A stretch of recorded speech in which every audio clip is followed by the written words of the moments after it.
Welcome back to Lifting the Lid, the podcast where we pull back the curtain on the influencer industry. This week, I am back again with my co-hosts, Seran and Lucy. We're back. We don't have Oz anymore, which is kind of sad. I know. Oz was a hit. Oh, it was. The people love Oz. Yeah, our very own man in finance. But we love him and the talent love him. But wow, did the followers of the podcast love him? Everyone is obsessed with him. Obsessed, as we knew they would be. Yeah, Absolutely. He is our very own man in finance, but it turns out that people equally love him. And what else has been going on? We obviously had the summer party. Yeah. I can't believe that it's been like over a week since summer party now. I know. It's crazy. Like all that prep and then it happens and then it's over. It's nice to see that we've actually all washed our hair as well. So oh, yeah. Like, look at us. We're no slick ricks today. You know what, though? I realised that I've pretty much had a slick rick the whole time. It's like my second appearance with my hair down. So what does that say about me? Wasn't that because you didn't like how your hair looked on the Yeah, I fucking hated it. And also, you know what it is my hair currently needs a cut. And I don't know about you guys, but when my hair needs cut, I'm just like, I cannot deal. I just need it up out of my face. And I just think I'm a happier person when my hair's a slick rick. Do you not have like when I have to get my hair I don't know about you, but I fully give myself the ick. Oh my God, that? It's horrendous. Like me at the hairdressers, like with wet hair, just like in the cloak. Yeah, when you're wearing the cloak, and it's like flat to my head. And then the worst part is when you've just had your haircut and you have to go to something, and your hair's all there, like.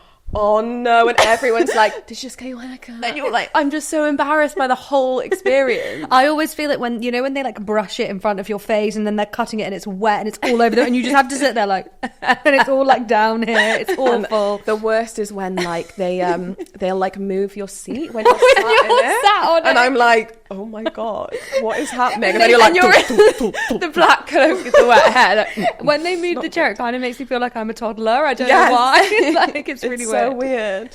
But the best bit is when you get your hair washed and they give you the little head massage. Yeah. So anyway, back to the summer party. Oh. It was just the most magical evening. It really honestly made me want to cry. It was so cute. We had like basically all of our creators there, apart from two lovely creators who couldn't be there.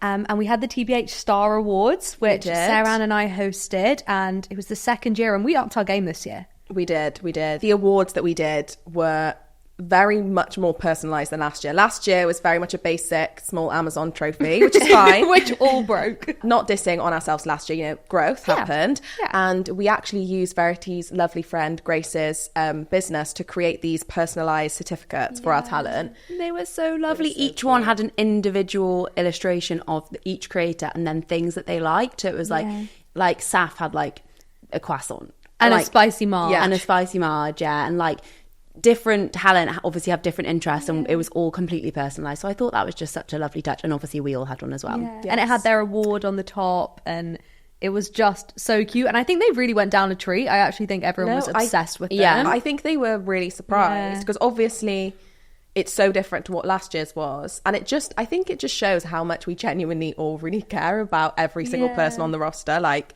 we wanted to get them something really super meaningful. Yeah. But you know 100%. What was quite a mish was the framing and bagging process. All right. The frames all arrived at Saran's flat and she you sent me a photo. You didn't. You weren't involved in the framing process. No, I know it wasn't. I was only involved in the bagging. They literally came in. I'm not joking. The box was up here, like 3 large boxes, basically my height, like covered your whole door, covered my whole entire door. I couldn't see the delivery man. I was like, what the fuck is this? And then I realized, I was like, oh my God, it's the frames. And like classic waste of packaging because every box was only half full. It's really annoying, but we really appreciate you for it, so thank you so much. And thanks. Do you know what else I appreciate you for, both of you? Guys, I'm a vlogger now. In her vlogging era. I'm in my vlogging era. You guys organised for yourself and all of the talent to get me the thing that I'd wanted for so long. And what really tickled me about this was, so it's a DJI Osmo Pocket 3, I think is what it's called. But what really... Creator Pack. Or yeah, Creator Pack. But what really, really tickled me about this was there was a video of me that we posted on Instagram of like me opening it and you couldn't see what I was opening.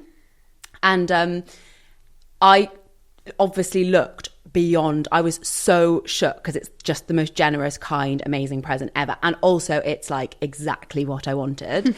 But people were like, oh my God, what is it? Is it a Cartier? Is it like whatever? And I was literally like, firstly, whoa, what makes me laugh is I would have been disappointed with the Cartier. Yeah, it's not your vibe. I was It's really like, not your vibe. that's not me. You do not know me. This, you know me. Yeah. But like, yeah, Cartier, I'd be like, might sell it for the Osmo pocket. I mean, everyone was very generous with donations, but we weren't quite at Cartier levels. I don't think we'll get there for a while. Maybe 10 years. no, but I don't want that. I know guys. that's the thing. Like we were brainstorming with Oz, and Oz was like, "The thing is about Vez, because he calls you Vez. I can't do it. I can't get on board The with thing the is bears, about yeah. Vez is that the gifts that she wants would be like practical but thoughtful. Yeah. And that hits the nail on the head. And I've got to give a shout out to Oz because that was his idea. Yeah. He was speaking to you about it, and I was like, Oz, put pause on that because I know that you were going to buy it, and I was like, don't let her buy it. Like, you need to just tell her to not spend the money. And he was like, okay. And he did manage to stop me from buying it. And we were literally at dinner. Do you remember with Hannah the week before? And this had already been purchased. Hannah and I both knew it had been purchased. And Hannah had her Digi, whatever the heck it's called, and was vlogging with it. And Verity was like, oh my God, I really want one of them. Please, can I see it? And she was like looking at it. And Hannah was like, yeah, it's really great. Like, I really recommend it. And we were both looking at each other like, Oh, I find that so cute. Yeah, the vlogging era's begun. I've started with, a rash on my face at the moment, which isn't ideal. We're coming to this podcast quite unwell, actually. Yeah. Seran is unwell. I'm for unwell. yourselves. I I'm was going to good. say, speaking of which, I need to cough. That's why I'm sat over here away from the sickness. But The do you know sickness what? sofa. Do you know what? The show must go on. It really must. So sorry if I'm sounding a little hoarse. I feel like I sound like Phoebe on Friends. And she's like, My sticky shoes. yeah, my sticky shoes.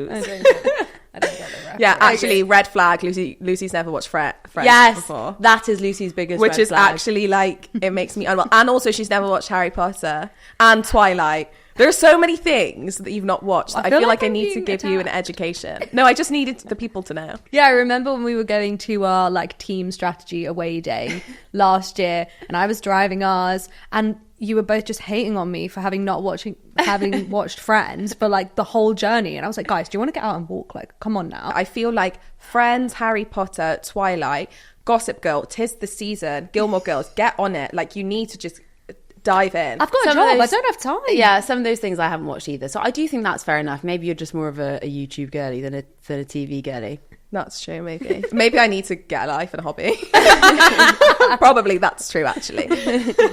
So I tried writing down all of your red flags because I thought that this was going to come up in the podcast. No way. But also, like, Verity wouldn't tell me what mine was. And I was guessing all of them, like I can't think of any of them off the top of my head, but like, you know how we always talk about all my red flags, and then Verity would be like, it's not that, and I was like, what the fuck is it? No, but then Seran kept giving me more ones. She was like, oh, is it the fact that I have the mouldy bottle? And I was like, write that down. Write that down. Seran, you're perfect. You have no red Oh, flags. thank you. I thought you'd No, I've written it down. just the fact that I just wear slick bags. No, we all do that.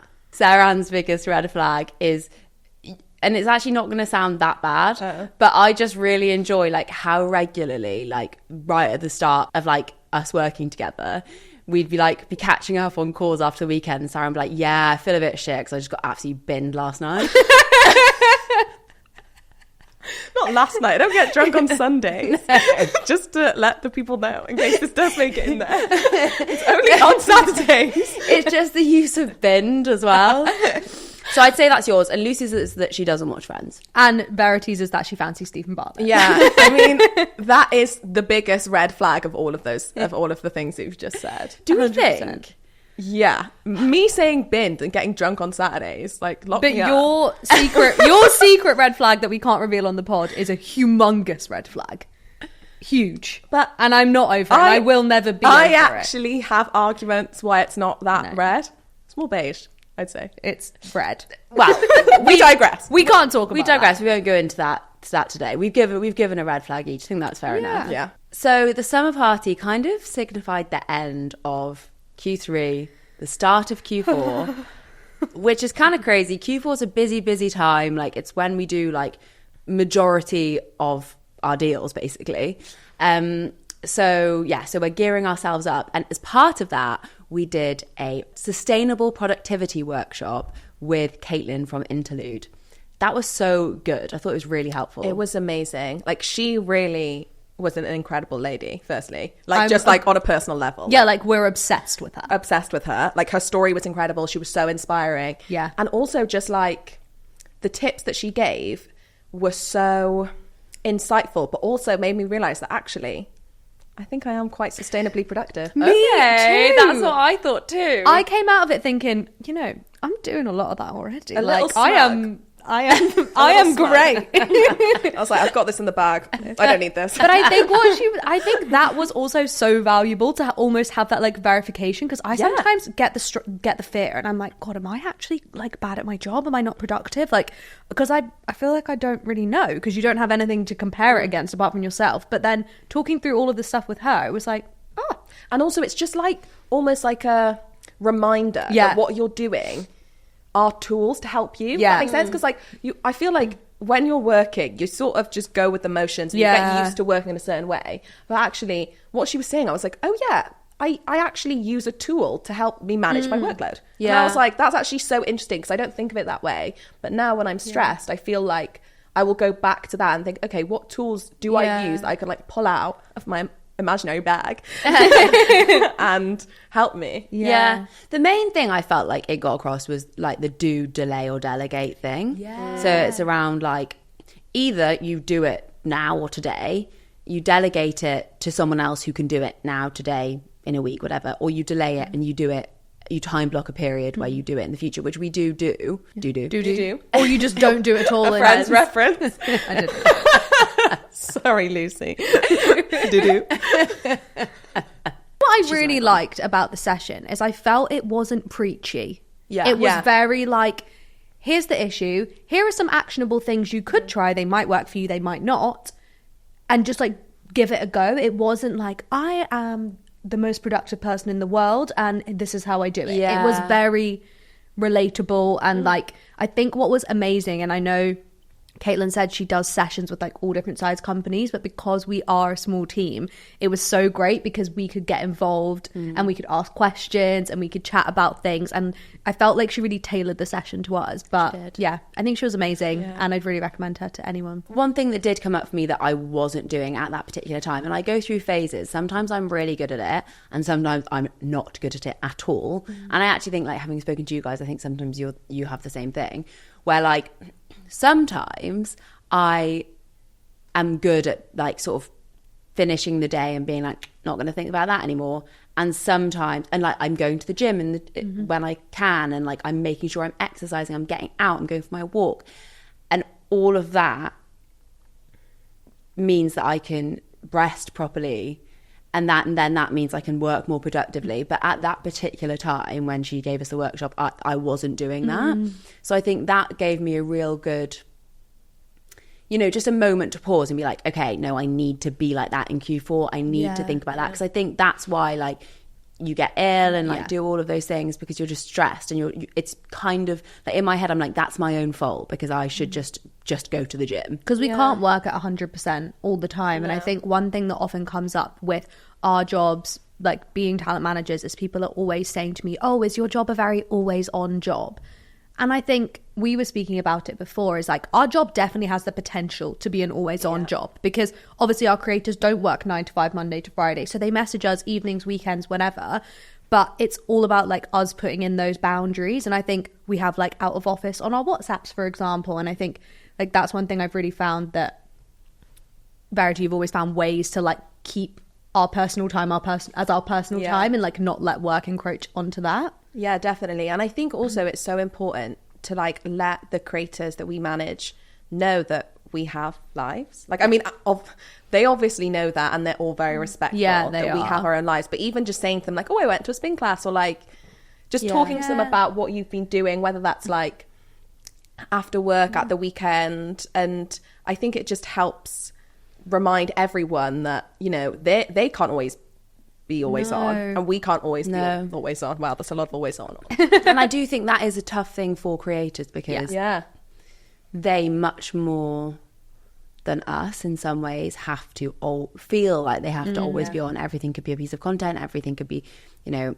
filmed, whatever. Yeah. Or like you could always be looking at your competitors online or whatever. But that's why we did obviously that core values document to try to encourage them to work 9 to 5 where they can, which I appreciate is not always possible because they've got events, etc. And it's the same for us.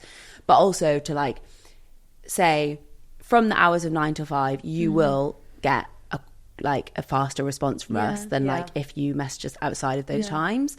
And even though like you said, all Sonias are so understanding of that, and I do think they really respect our personal time and boundaries and all the rest of it. And in the past I've had it where that definitely hasn't been the case. I feel we've been so lucky. Yeah, like, I know. But then I also do think that is an ethos that like TBH brings, and I think with obviously you mentioned the core values there, like basically for context with people listening, it's essentially a kind of handbook guide document that we've put together with all the core values of being a talent on the TBH roster, but also being an employee of TBH. And we shared it amongst the team, and we also shared it with our creators, but it was very much from the angle of like, this applies to us as much as it does to you, because we're all a team. Like all of our group chats with the creators are called Team Sonia. Like we are a team, like, and they are called Team Sonia. I think it is so important for them to realize as well that we're all like singing from that same hymn sheet. Yeah, 100%. We all want to be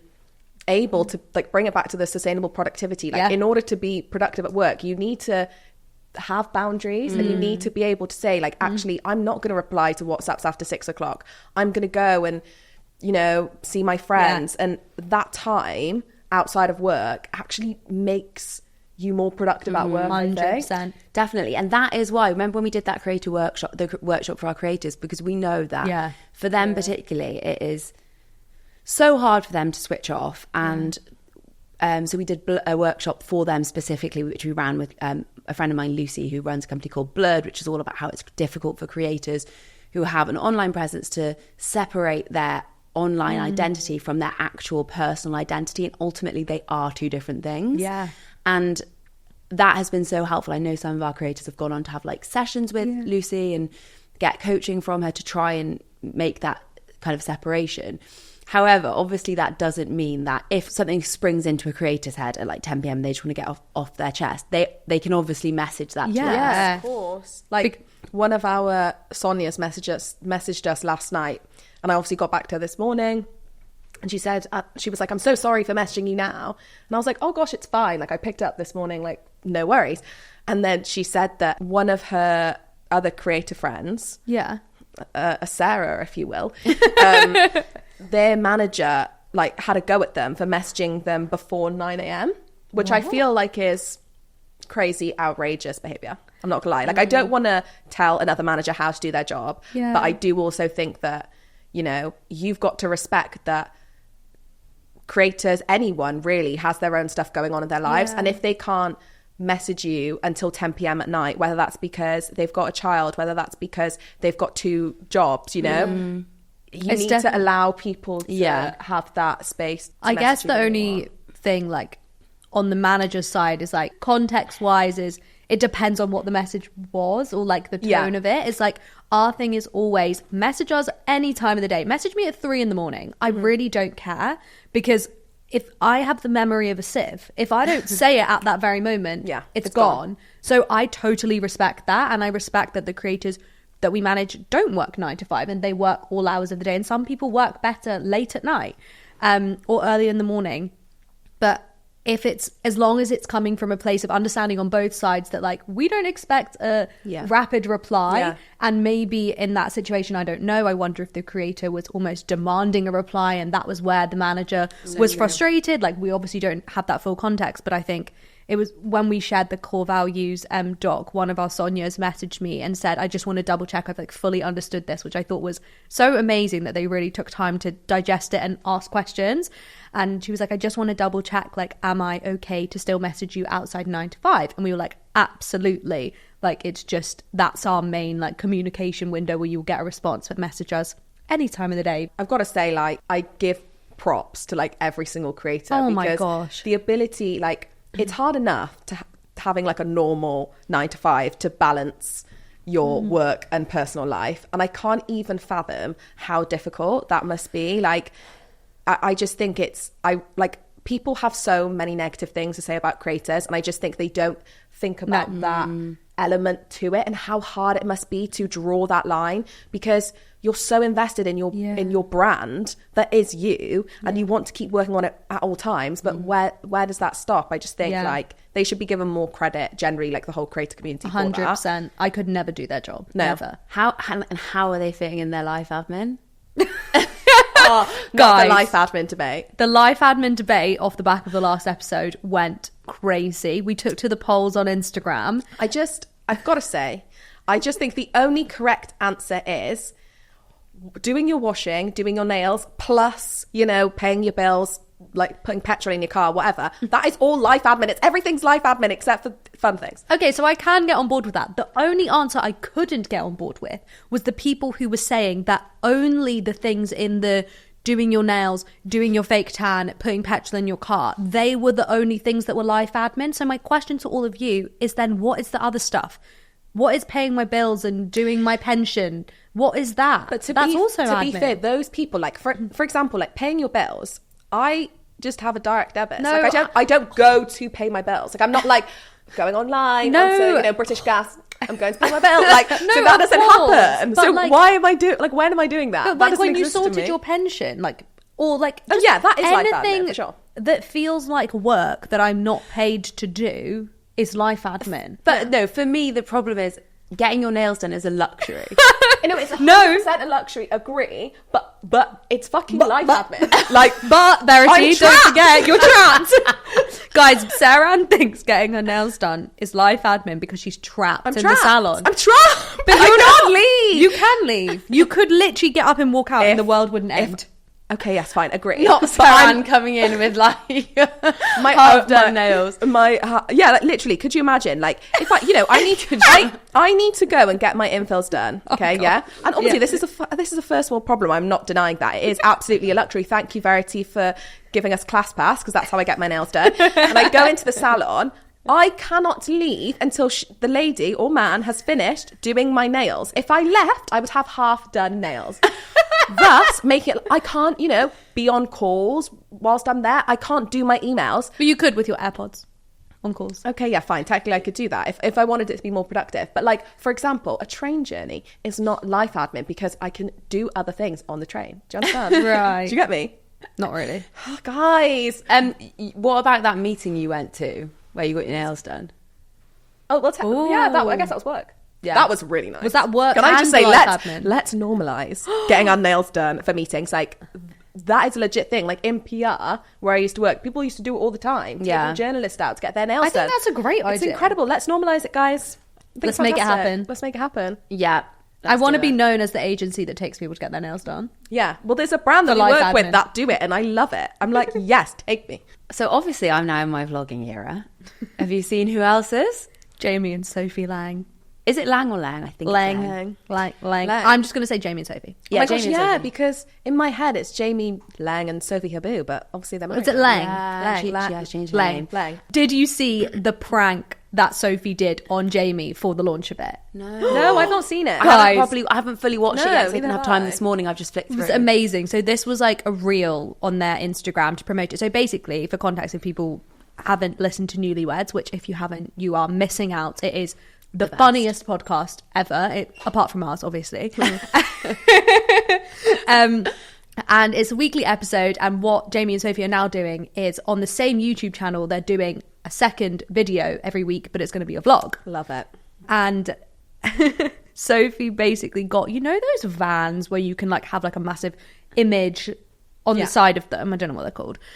She basically did that and put like loads of really like close up like photos of Jamie where he's like asleep, or like just like selfies he's clearly like taken and sent to her, blown up on the side of this van saying like the Langs vlog coming soon or something like that. And then she's driving it around London and she goes to pick him up. It was so funny. So good. And it's so on brand for them. Like, I'm obsessed with it. They're so good at like the kind of like pranky, silly videos. Yeah. I do think Jamie is an not underestimated, that's like the wrong word, but I think he probably should have been on our Mount Rushmore, because I was thinking that when I was watching the vlog. I was so annoyed we didn't say them, because they're great. Yeah, like them. I think like Sophie like has done so much for his brand as well, like in terms of like it's brought out like a funny silly side, because she's hilarious. She is hilarious. Like she is so funny. I actually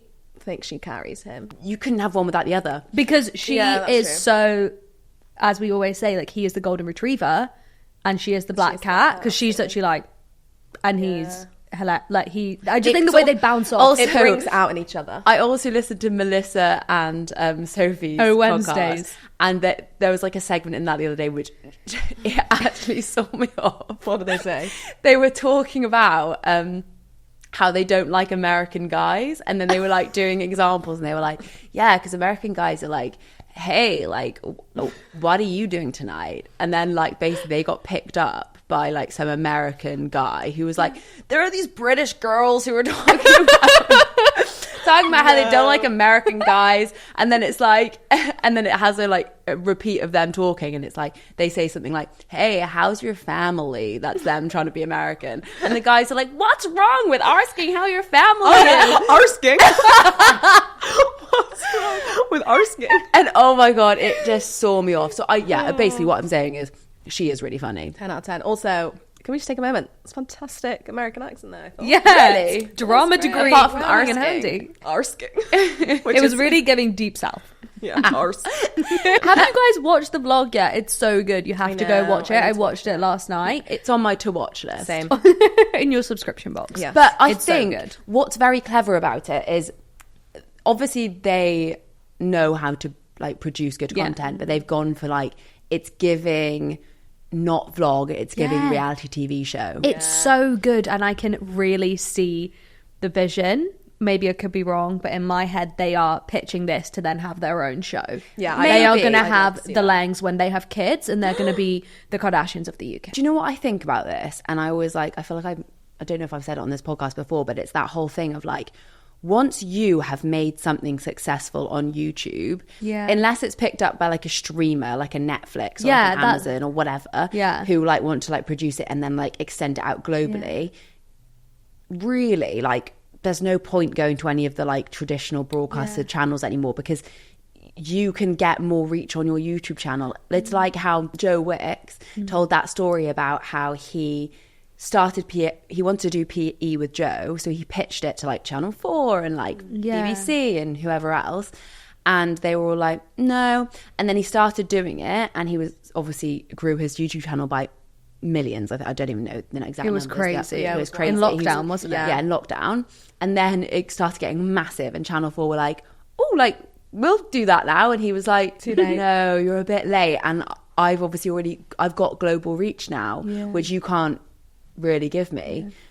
So I think it will be interesting to see. Obviously they could, you know, if they get like a streamer or something like that, but I can just see them doing it, like, even if I don't even mean like ending up on a traditional TV channel, because obviously they've both done that with Made in Chelsea, but obviously Jam Pot Productions is their company, and it is a production company, and yes, they specialize in podcasts at the moment, but this vlog, I feel it feels like the next step, and there's going to be another era of Jam Pot where maybe they start doing this style of program, and I think it's going to be so interesting and to also watch. if they get this right, they can do it for other creators as well. Yeah, exactly. So true. I love the idea, like, because I feel like now the idea of having 2 episodes a week is kind of becoming much more popular in the podcasting world. Like a lot of the podcasts I listen to now have introduced like a second episode a week, and I feel like doing a vlog instead is such a better take on it. Because I don't know, I just I'm only laughing because this is what I've been planning to do. Oh my god. Yeah. Did you not figure that out? I figured that out a long Well, no, time but as ago. in I didn't realize that you were going to do it as like a second weekly like as in a second installment of the week. Do you get what I mean? Well, the plan is it's going to be like the podcast, and then we'll have a vlog as well. Guys, I can see it one day. Seran's not going to be on board with this. No, probably but not.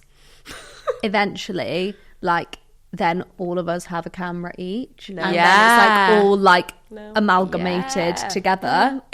hard pass. You can just use yours when you're in the office. I'm No. not saying you have to film your morning and evening, because I know you don't live an aesthetic life, as you say, but you can film in the office. But I also don't. And most of mine so far has just been me sat in cars like, so this is what I'm doing. I'm sorry, but I can't walk down the street like that. You don't have to. You can do it in the I could office, do it in the safety of the office. As long as I could do it in the safety of the office. I could just steal Verity's camera. Don't buy one on my account, you guys. We won't. It's okay. Like, you're not... Verity's like, another 2. We can't afford that. I'm just saying the bigger picture, Yeah. the bigger vision. This is like a few I years agree. down the I line. agree. I'm not meaning right now. I'm being the black cat of the group. Yeah, Apologies. you are. Yeah. And I'm being the major golden retriever. It's okay. We need black cats and golden retrievers. And Verity's always somewhere in the middle. Always. She's a ginger a black retriever. A Labrador. You're a Yes! Oh! Yeah. Whoa. Whoa. So it has been a couple of episodes now since we have spilled the tea, answered the listeners' questions. So should we do a couple? Yeah. Imagine we said no. No, thanks. No, I'm leaving. Bye. I wouldn't be surprised. Yeah. Okay, this is quite a good one. What is a cheeky amount to offer a creator for a TikTok post or reel? How long's a piece of string, guys? Yeah, It's so true though. Like, there's no, what is a cheeky amount to offer one person is an incredible amount to offer someone else. Exactly. It's all relative. I feel like that is not the answer that people wanted to hear. Sorry. But I'm afraid that's the truth. it depends on like your engagement, your followership, like your like the platform. I thought your follower. I know, for God's sake. I just was like, can I finish this? I was like, I'm going to give it a go. Sorry.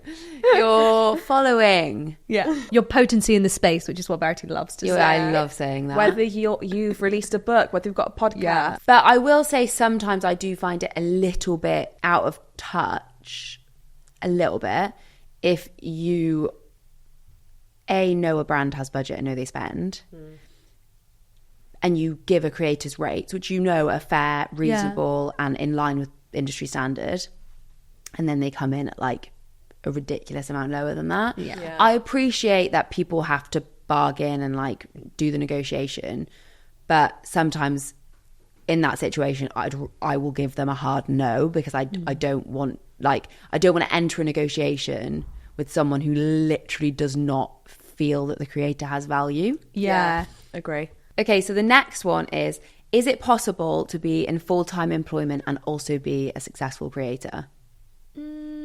I think it is possible, but your creator career is only going to be able to grow so much. I'd say both careers actually are only going to be able to grow so much because you are only one person. If you're putting your energy into 2 jobs, you can give neither of them 100%. Yeah. And I think you will get to a point as a creator where you can't progress any further than where you currently are, simply just because there's not enough hours in the day and you actually have to take some time away. You can't work all the time. Yeah. I think it also just depends what kind of person you are, right? Yeah, like so some true. people want to sort of have a side hustle outside of their 9-to-5 job, Yeah. because they might actually love the structure of going into an office, and they might love the structure of having, people above them or managing people. Whereas I guess if you're a creator, you don't have that. So I think it really depends on your personality type. Like, it's definitely possible, and it depends what you want to prioritize, Yeah. I think. And I guess it depends on what you define as being a successful creator. Like, is to you being a successful creator making X amount a month? Is it matching your salary of your 9-to-5 job? Like, everyone has a different definition of that. But if you want to be going on to creating a brand and doing a podcast and doing a book, maybe that's where your scope could be limited. Like, if you have a full-time job as well. But I think it's definitely possible. And if you want to do it, you can do it. I think, like, not to be really cheesy, but the main thing is, like, you've got to be happy with what you're doing. I'm sorry, guys, like, but it is true. Like, if you're not happy managing both, your creator career plus your, muggle career, whatever you want to call it, then something's got to give. Yeah. And I think you need to be able to have a sustainable... Guys, it's all coming back to sustainable productivity. It really is. Today. Really full circle. But I think it is so important to have that ability to switch off and like allow yourself to have some time. Like, we can't all be machines. Everyone needs time off. And I think props to the people who are making both work. We obviously have someone on our roster who is doing it. Yeah, Clouds she's is doing it really smashing it. successfully, and she seems to thrive in that environment. And then we've had examples where other Sonias have, like, it's just come to a really natural close for them, and it's made sense for them to park that there. And actually, the creator career for them is, you know, their priority, and therefore they want to invest more time into it. And I guess, like you said, it's unique to every single individual, their personal circumstances, and how they like to spend their days. Yeah. Can you believe that was the last 2 questions of Spilling the Tea that we have from this series? And one of the things that has been going on in my head recently is whether we roll on, because we've agreed 12 series. What? Because I'm 12 series. That was not agreed. No. We've agreed 12 episodes, and next week's our 12. Yeah. Oh my God. So we need to decide whether we carry on. And I mean, you know, guys, it is an investment. It is. But I personally love doing it. But obviously we just want to make sure that we're actually adding value to people and their days. Yeah. And, you know, a bit of brightness, a bit of happiness whilst they listen. So yeah, at this point, it would be good to hear from our listeners. Is it something you want us to carry on with? Has it been valuable? Also, people love the Oz episode. Are there guests that you want us to bring on? Like, what do you want to see from us? And then we can decide. We have to decide by next week. Oh my gosh. Whether we roll on until, I think we said we'd do Christmas and then we do a break. So let us know. Comment on Spotify. Yeah, we need a break. Oh my God. Sustainable productivity. Yeah. Let us know in any of the comments what you think, what you want, and whether you want us to carry on, roll on to December. And please comment, because we don't want a Rita Ora situation where she asked her fans if they could like a tweet for her to release her new album, and then she didn't. She got like 2,000, and then claimed she was hacked. So we got hacked, just guys. Released the album anyway. I actually don't know. She must have. Yeah, but we've not given a number, so it's fine. Yeah, it's fine. Fine.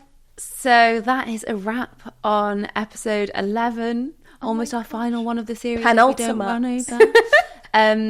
What have we learned? Oh my gosh, a lot. Sustainable productivity has been a main focus of this. Yes. If you guys have a company, work for a company, let them know about Interlude and Caitlin, because we learn a lot from that session, and it feels like it's coming up in every element of our work and life. Set those boundaries. Those boundaries. We had a good time at the summer party, and not to be cheesy, but we love our roster. We do. All the Sonias. Oh. Jinx! Jinx again! We can't outro now because we need to be silent. You can't speak. Sorry. So Seran's going to have to do the whole outro. I unjinx you both! No, you have to do it. You have to do the whole thing now. How do I do it? Tell me what to do. This is going to take so long. This one. I'll be looking at the wrong fucking camera the whole time. Don't forget to like and subscribe where you get your podcasts. You can also watch the episodes on YouTube and Spotify now. Exciting. And follow us on socials at TBH Talent. See you next time. Woo! You spoke.